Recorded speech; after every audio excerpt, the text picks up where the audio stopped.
Matius 14 ayat 27 sampai 29.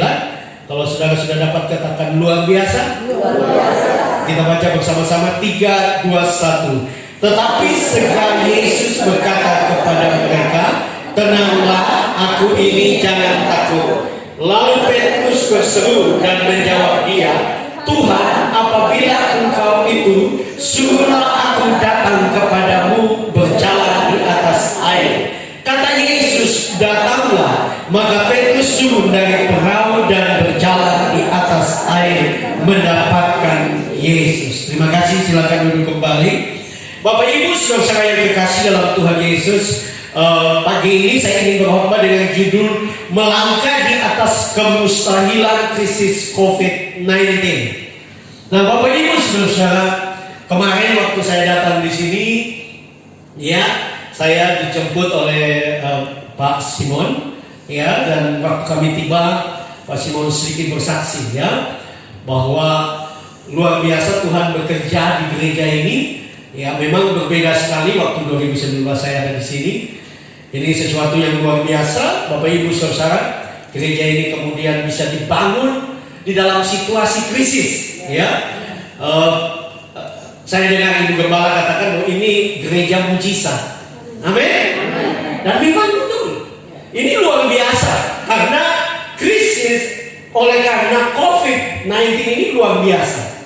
Pandemi ini berdampak bukan saja dalam kesehatan Bapak Ibu saudara, tapi hampir semua aspek kehidupan. Ya, ekonomi, pekerjaan, ya, banyak usaha yang tutup. Bahkan saya dengar Bapak Ibu saudara, ada gereja-gereja di Jakarta itu penurunannya luar biasa, baik itu ibadahnya maupun penghasilannya, kalau dapat dikatakan, ya, uang yang masuk atau berkat yang masuk. Ada gereja yang kalau tiap minggu ibadah, Bapak Ibu saudara, itu 10 miliar. Karena COVID itu tinggal 1 miliar, ya. Penurunan yang luar biasa. Bahkan beberapa teman saya yang melayani di Jakarta, mereka jujur bahwa, ya, gaji mereka atau pemberian kasih mereka itu turun setengah, ya, karena situasi COVID. Ya, situasi COVID. Nah, dalam situasi seperti ini, sepertinya kita tidak bisa berbuat apa-apa. Tapi saya percaya kalau kita melangkah dengan Tuhan, kita akan lihat banyak mujizat. Amin. Kita akan lihat perbuatan Tuhan yang dahsyat. Karena Dia adalah Allah yang luar biasa. Dia adalah Allah yang besar. Dia adalah Allah yang melakukan mujizat-mujizat besar. Bahkan mujizat-mujizat yang mustahil bagi manusia, atau dapat dikatakan melampaui hukum Allah, ya. Karena ini kita sedang baca tentang kisah di mana Yesus berjalan di atas air, kemudian Petrus berjalan di atas air. Satu kisah yang luar biasa, Bapak Ibu saudara. Sebenarnya mungkin kita dapat bertanya, untuk apa sih, ya, Petrus berjalan di atas air? Untuk apa? Apakah untuk pamer? Tidak, saya percaya Tuhan menunjukkan kepada kita bahwa kalau kita melangkah bersama-sama dengan Dia, berjalan dengan Dia, kita dapat melakukan hal-hal yang mustahil bagi orang lain, tapi bagi Tuhan tidak ada yang mustahil. Amin. Karena Dia Allah yang besar, Dia Allah yang dahsyat. Ya. Nah, Bapak Ibu saudara, memang ada orang bilang ada perbedaan antara orang Barat atau orang bule, ya, dengan orang Indonesia, ya, atau bukan orang Indonesia, maksudnya orang Timur, ya, orang Timur itu sebenarnya dari Timur Tengah itu orang Timur, ya. Jadi Barat itu beda. Nah, bedanya apa? Kalau orang Barat itu selalu pakai logika, ya, segala sesuatu digunakan logika. Kalau kalau orang Timur itu seringkali pakai perasaan. Ya, nah di dalam COVID seperti ini, Bapak Ibu saudara-saudara, mau kita orang Barat atau kita orang Timur, Tuhan mau supaya kita sungguh-sungguh mengandalkan Dia. Amin. Sungguh-sungguh berharap kepada Dia. Karena logika kita terbatas, kadang-kadang terbalik-balik. Saya pernah baca satu cerita lucu, ada bule misionaris di Papua. Ya, setelah dia datang di Papua, beberapa tahun dia belajar bahasa Indonesia, kemudian dia melayani di Papua. Nah, satu waktu ya, dia berkunjung ke rumah jemaat yang dia layani, dan mereka menghidangkan kepada dia sayur rebung ya. Di sini juga bilang rebung ya, yang bambu ya, rebung ya, rebung. Dia dihidangkan sayur rebung. Waktu dia makan, dia bilang, wow, enak sekali sayur ini. Ini sayur dibuat dari apa? Jadi orang jelasin, dia juga bisa bahasa Indonesia. Jadi orang jelasin, oh ini dibuat dari bambu muda. Nah, kemudian dia berpikir secara logika, bambu muda saja enak, apalagi bambu tua. Logikanya kan begitu ya. Tapi dia belum coba bambu tua. Tapi intinya Bapak Ibu Saudara, apapun keadaan kita dalam situasi pandemi COVID-19, Tuhan mau kita melangkah dengan iman. Amin. Kita melangkah di dalam kemustahilan, dan kita akan mulai melihat perbuatan Tuhan yang dahsyat dalam rumah tangga, dalam pekerjaan, dalam ekonomi, dalam apapun, dalam masa depan kita. Tuhan mau supaya saya dan saudara melangkah dengan iman, dan kita akan melihat perbuatan Tuhan yang dahsyat dan luar biasa. Nah, ada dua hal yang kita bisa belajar pagi ini Bapak Ibu Saudara. Yang pertama, melangkah di atas kemustahilan dalam krisis COVID-19. Tuhan mau yang pertama adalah saya dan saudara mengenal Yesus secara pribadi, atau mengenal betul-betul siapakah Yesus itu. Kenapa? Karena Bapak Ibu Saudara, seringkali atau dalam situasi mungkin sebelum COVID, seringkali kita berkata bahwa kita orang Kristen, kita orang percaya. Tapi jujur banyak kali ya, kalau Tuhan tidak bisa tolong, ada orang lain bisa tolong. Ya. Kalau Tuhan tidak bisa bantu, ada orang lain bisa bantu. Kita sepertinya bahkan Corrie ten Boom, seorang yang lolos dari kamp konsentrasi Jerman, dia berkata ada banyak orang Kristen yang menjadikan Yesus itu hanya banser. Apa maksud banser? Nanti situasinya sudah tidak mungkin lagi baru berseru kepada Yesus. Sebenarnya ini tidak boleh. Dan Tuhan izinkan COVID supaya saya dan saudara betul-betul mengenal siapakah Yesus, siapakah Tuhan yang kita sembah. Kita sungguh-sungguh percaya kepada Dia, bahkan bukan sekedar percaya, tapi kita sungguh-sungguh bergantung kepada Dia. Ya. Saya coba untuk searching di Google, Yesus ya, nama Yesus itu ya di dalam bahasa Yunani itu Leosos ya. Nah, di dalam bahasa Ibrani itu bisa Yehashua atau Yesua. Artinya Yahweh yang menyelamatkan, Allah yang menyelamatkan. Artinya di dalam perjalanan kehidupan kita yang sedang kita hadapi dengan pandemi COVID-19, Bapak Ibu Saudara, kita harus sadar bahwa lawan atau musuh kita itu sesuatu yang tidak kelihatan.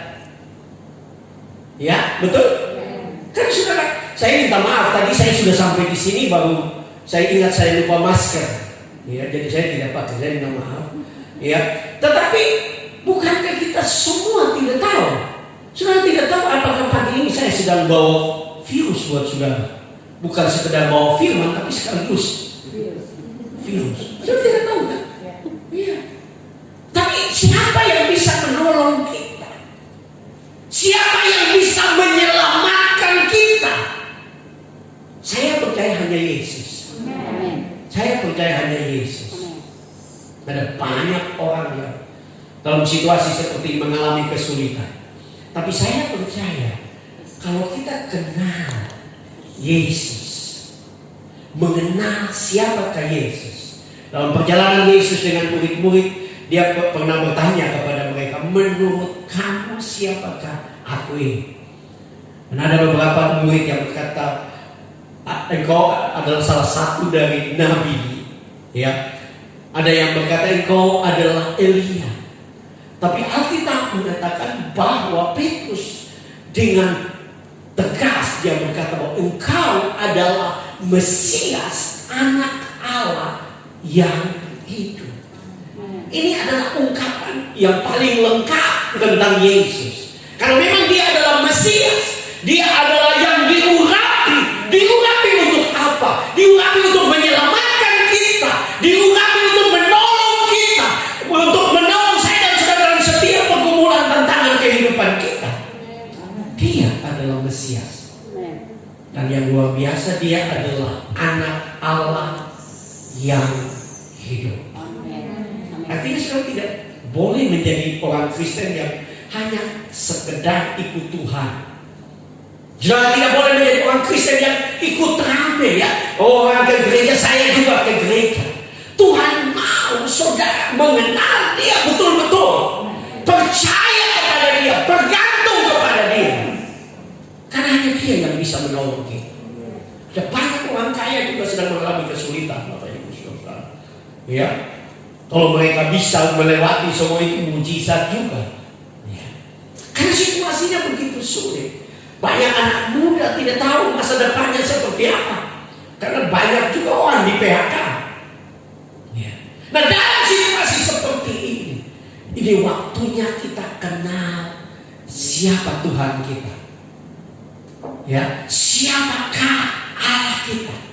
Siapakah yang kita percayai? Siapakah yang kita layani? Sehingga waktu kita menghadapi tantangan, persoalan, pergumulan, kita kuat. Amin. Kita yakin bahwa kita menang bersama dengan Tuhan. Ya. Saya, Bapak Ibu Saudara, sedikit bersaksi. Saya bersyukur kepada Tuhan karena saya sekarang selain dosen, saya penginjil. Jadi saya kemana-mana, ya kemana-mana. Apa dikatakan hampir tiap bulan saya keluar. Tapi saya bersyukur Tuhan jaga saya, ya. Karena memang yang paling bahaya itu di pesawat, di ruang tertutup. Itu karena virusnya berputar di ruangan itu. Itu sebabnya dianjurkan untuk orang di dalam ruangan tertutup jangan buka masker, betul. Tapi kan kalau saya pakai masker sambil hormatan juga setengah mati ya. Ya. Gak apa-apa. Intinya situasinya begitu sulit. Tapi kalau kita jalan dengan Tuhan, Tuhan jaga kita. Amin. Dan saya bersyukur Tuhan melindungi saya. Ya, saya tidak kena COVID. Beberapa teman pendeta saya, maaf, tapi mereka meninggal oleh karena COVID. Ya, mereka kena COVID. Sudah jaga begitu, apapun kena. Karena sekali lagi musuh yang kita hadapi ini adalah musuh yang tidak kelihatan. Ya, musuh yang tidak kelihatan. Virus ini tidak kelihatan. WHO, pemerintah, ya sendiri kelemahan, saudara, ya dengan menghadapi ini. Tapi kembali, saya dan saudara sebagai orang percaya, Tuhan mau supaya saya dan saudara mengenal Dia, percaya, bergantung kepada Dia, berharap kepada Dia. Dan saya percaya kita akan lewati ini. Saya percaya kita akan lihat hal-hal yang dahsyat. Kita akan lihat mujizat Tuhan. Kita akan melihat perbuatan Tuhan yang dahsyat. Karena Allah kita adalah Allah yang dahsyat. Karena Dia dengan baik bersekutu dengan Dia. Ambil waktu untuk intim dengan Dia. Seringkali waktu belum COVID, banyak orang Kristen kalau bangun tidur itu zaman modern seperti sekarang, bangun tidur yang dicari pertama itu handphone, bukan Tuhan. Ya, nah Tuhan mau. Saya sendiri menyadari itu bahwa COVID, pandemi COVID-19 ini membuat saya harus mencari Tuhan, mengenal Dia, mengenal hatinya. Dan waktu kita mengenal Dia dan mengenal hatinya, kita akan lihat perbuatan-perbuatan Tuhan yang dahsyat. Amin. Perbuatan-perbuatan Allah yang dahsyat. Yang kedua, Bapak Ibu Saudara, melangkah dalam kemustahilan, ya, dalam situasi krisis COVID-19 adalah Tuhan mau supaya kita bertindak berdasarkan firman Tuhan.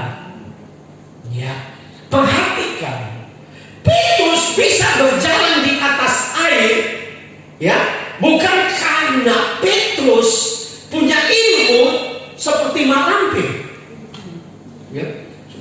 hobi nonton Indosiar kan malah hampir bisa jalan. Bukan. Petrus bisa jalan di atas air, berjalan di atas kemustahilan, karena Petrus, saya berani mengatakan, dia berjalan di atas firman Tuhan. Apa yang difirmankan Tuhan, dia langkah dengan iman. Dia berjalan dengan iman.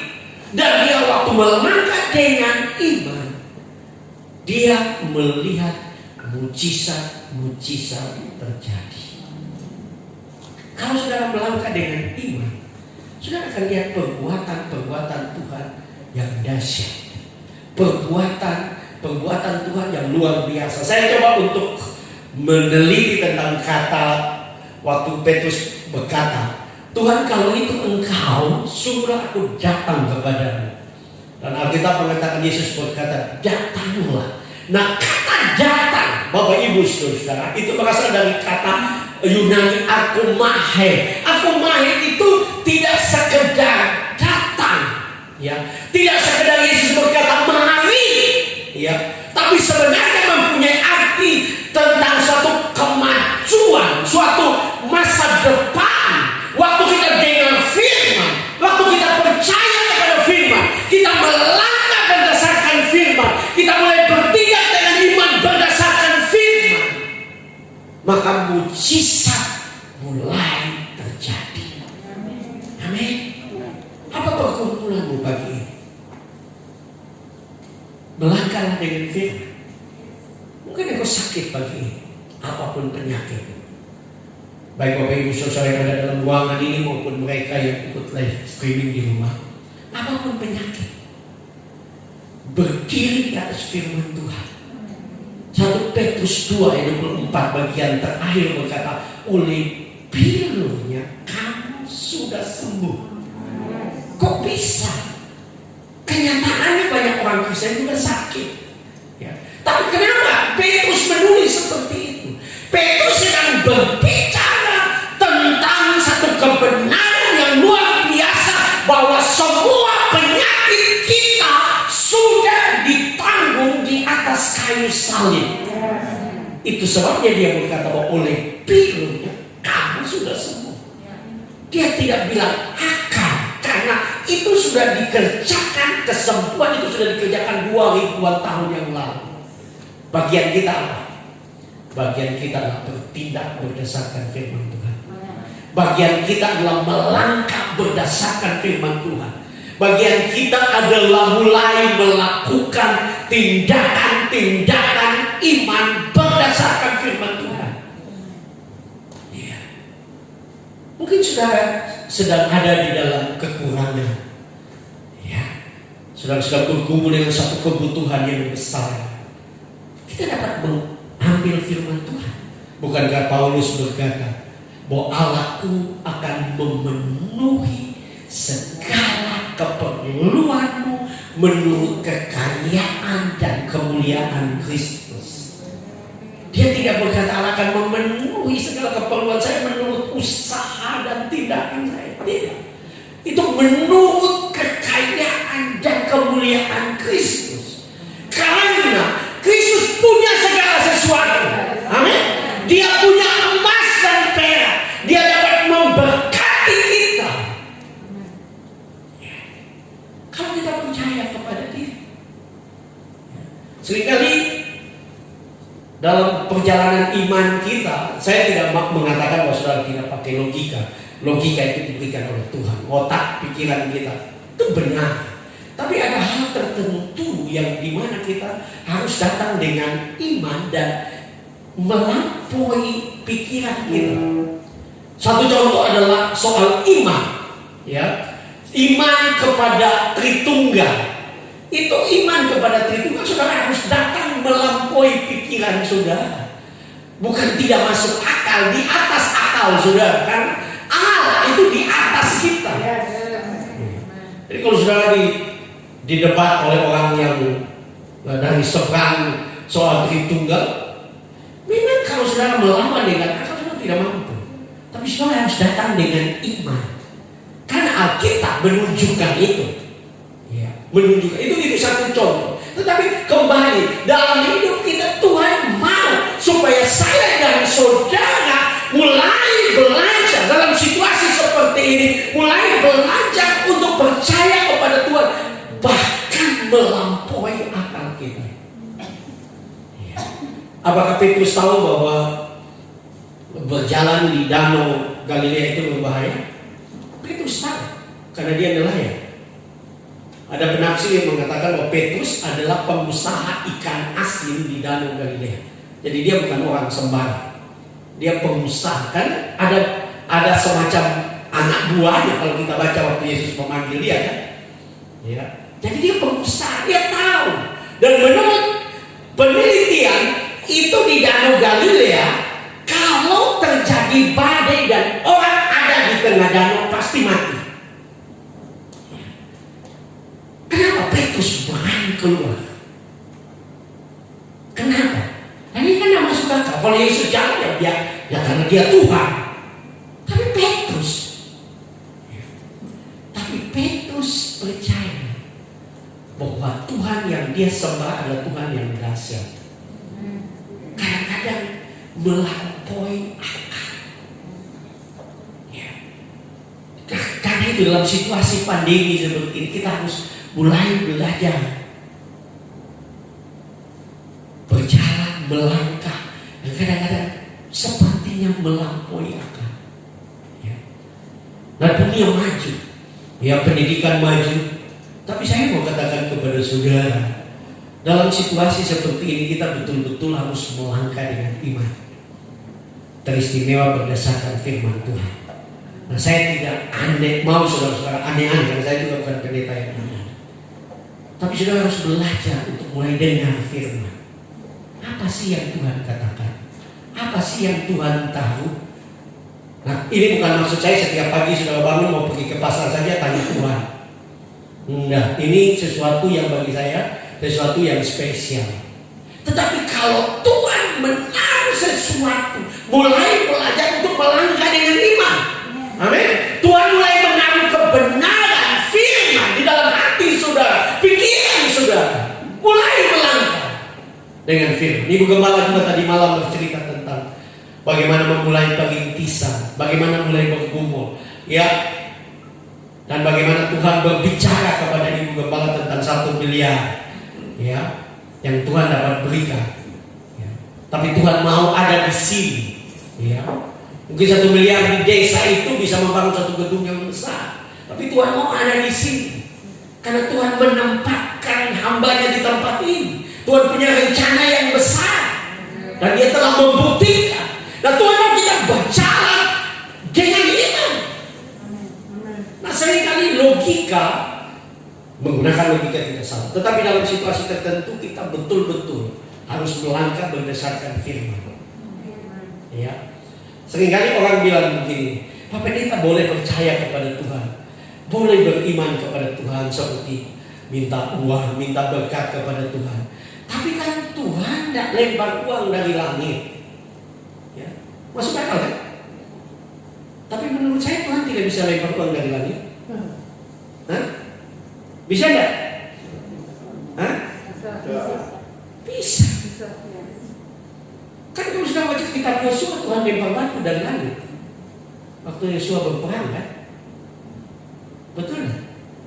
Tuhan menahan matahari, betul. Tuhan menahan bulan. Saya membaca penelitian para ahli, mereka coba untuk menghitung mulai dari bumi ini ada.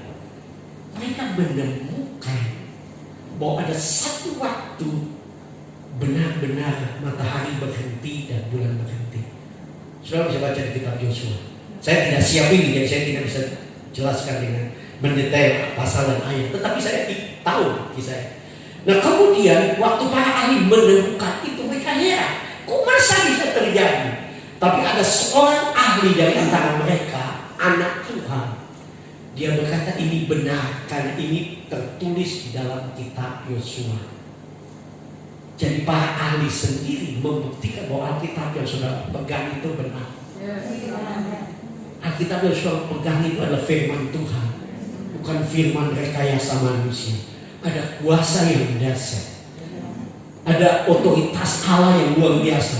Kalau engkau percaya kepada firman Allah, bahkan kalau sudah baca dalam kitab Ibrani, di situ dikatakan Tuhan menopang segala sesuatu dengan firman-Nya. Artinya hidup saudara itu juga ditopang oleh firman Tuhan. Ya, saya percaya ayat yang Yesus dulu, kalau kita baca tentang waktu Yesus dicobai oleh iblis dan Yesus diminta untuk mengubah batu menjadi roti, ya, Yesus berkata kepada iblis bahwa manusia tidak hidup dari roti saja tapi dari firman Allah. Waktu kita dulu baca itu mungkin berpikir, ya maksudnya ya jalani hidup ini dengan firman. Tapi saya percaya ini waktunya. Ini waktunya saya dan saudara betul-betul harus hidup dari firman Allah. Karena ada waktu-waktu, ada situasi di mana kita tidak tahu harus berbuat apa. Hanya Tuhan yang bisa tahu. Kita harus hidup dari firman. Sekali lagi, saya tidak mengatakan saudara tidak pakai otak saudara, pikiran saudara, logika saudara. Tapi dalam situasi tertentu, percaya bahwa Tuhan dapat melampaui akal saudara. Karena Dia Allah yang besar. Dia Allah yang dahsyat. Dulu saya juga suka berkata, ya mungkinlah Tuhan lempar uang dari langit. Tapi ada satu kejadian nyata di Jakarta. Ada seorang anak Tuhan yang mengalami kesulitan keuangan, ya. Dan dia apabila dia tidak ada uang yang cukup besar, dia akan ditangkap dan dimasukkan ke penjara. Nah, dalam kisahnya dikatakan bahwa dia mulai mengambil keputusan untuk berseru kepada Tuhan. Tuhan kirim uang, Tuhan berkati saya. Dia dapat dikatakan dia lihat semua situasi di sekelilingnya itu tidak mungkin. Tapi dia terus berseru kepada Tuhan. Dia percaya Tuhan dapat melakukan mujizat melampaui akal. Tuhan dapat melakukan hal-hal yang besar. Dan Bapak Ibu sudah tahu apa yang terjadi. Mendadak ada suatu benda yang jatuh dari plafon rumah. Satu bungkusan kantong kresek. Dan tahu sudah apa isinya? Isinya adalah uang. Saya kadang kita bilang tidak bisa kan? Kenapa kan Tuhan tidak bisa melakukan itu? Saya tidak menyuruh sekarang pulang dan mulai berdoa supaya ada uang dari Tuhan. Tapi saya mau katakan kepada saudara, ini waktunya untuk kita melihat kemuliaan Tuhan. Bergantung kepada Dia, kenal Dia dengan baik, berharap kepada Dia, berdiri di atas firman-Nya. Karena waktu engkau berdiri di atas firman, mujizat mulai terjadi. Karena Tuhan kita adalah Tuhan yang besar. Tuhan kita adalah Tuhan yang dahsyat. Tuhan kita adalah Tuhan yang luar biasa. Saya suka membaca dan saya tahu banyak kisah. Saya pernah membaca tentang dua gadis yang menjadi misionaris di Eropa Timur, di negara yang dikuasai oleh komunis. Ya. Dan waktu mereka ada di sana, mereka diketahui oleh dapat dikatakan kepolisian komunis, dan mereka mau ditangkap karena mereka memberitakan Injil di negara komunis.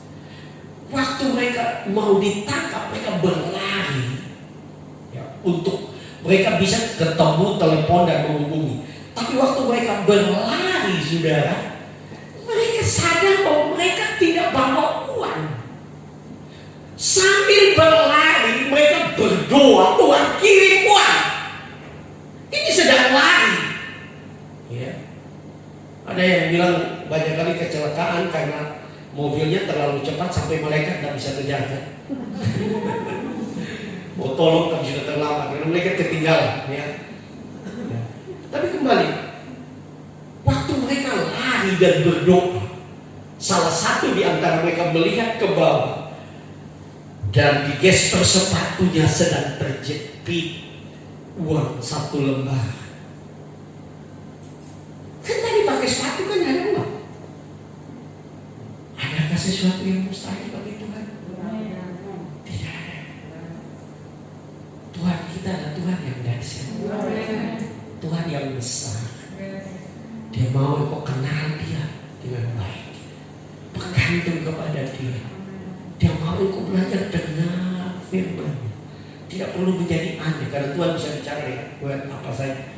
Ya, Tuhan bisa bicara lewat WhatsApp. Ya, kan sekarang kan orang bagi firman. Engkau sedang galau dan buka WhatsApp, muncul kata-kata hikmat. Tuhan bisa bicara lewat Facebook. Ada pendeta yang berkata, kalau Tuhan hidup pada zaman sekarang, Tuhan juga main Facebook dan ada WA. Karena Tuhan juga bukan Tuhan yang kaku. Ya. Tuhan mau supaya kita sadar bahwa Dia masih bicara untuk melakukan mujizat bagi kita. Karena Dia adalah Allah yang besar.